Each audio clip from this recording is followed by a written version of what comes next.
नर्मधारी। दोस्तों, प्रारंभ की इस दिव्य यात्रा में आपका एक बार फिर से स्वागत है। सोमनाथ की भव्यता, मल्लिकार्जुन की शांति और महाकाल के रौद्र रूप के दर्शन के बाद आज हम बढ़ रहे हैं अपने चौथे पड़ाव की ओर। मध्य प्रदेश के खंडवा जिले में मां नर्मदा की लहरों के बीच एक ऐसा स्थान है जहां कुदरत ने स्वयं महादेव के सबसे पवित्र शब्द ओम की आकृति उकेरी है। आज की कहानी है श्री ओंकारेश्वर ज्योतिर्लिंग की, एक ऐसी जगह जहां समय ठहर जाता है और साक्षात महादेव हर रात विश्राम करने आते हैं। ओंकारेश्वर का अर्थ है ओंकार के ईश्वर। यह मंदिर नर्मदा नदी के बीचों बीच एक द्वीप पर स्थित है जिसे मांधाता द्वीप कहा जाता है। सबसे अद्भुत बात यह है कि इस द्वीप की बनावट प्राकृतिक रूप से ओम के आकार की है। यहाँ नर्मदा की दो धाराएं इस तरह बहती है कि वे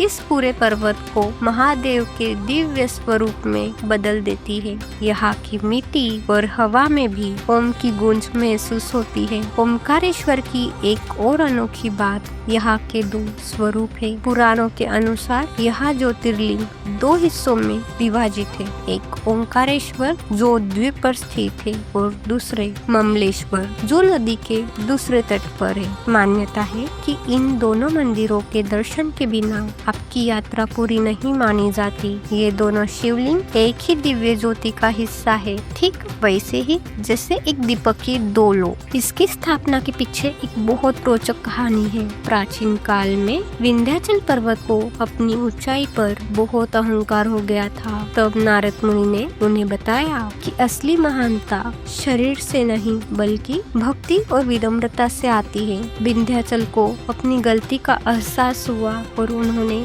इसी स्थान पर मिट्टी का शिवलिंग बनाकर महादेव की घोर तपस्या की। महादेव प्रसन्न हुए और बोले, मैं यहाँ ओंकार के रूप में हमेशा रहूंगा ताकि दुनिया याद रखे कि झुकने वाला ही शिव को पाता है। अब सुनिए यहाँ का सबसे बड़ा रहस्य। मान्यता है कि महादेव और माता पार्वती हर रात यहाँ शयन करने आते हैं। रोज रात यहाँ शयन आरती होती है, बिस्तर लगाया जाता है और खेलने के लिए चौपड़ की बिसात बिछाई जाती है।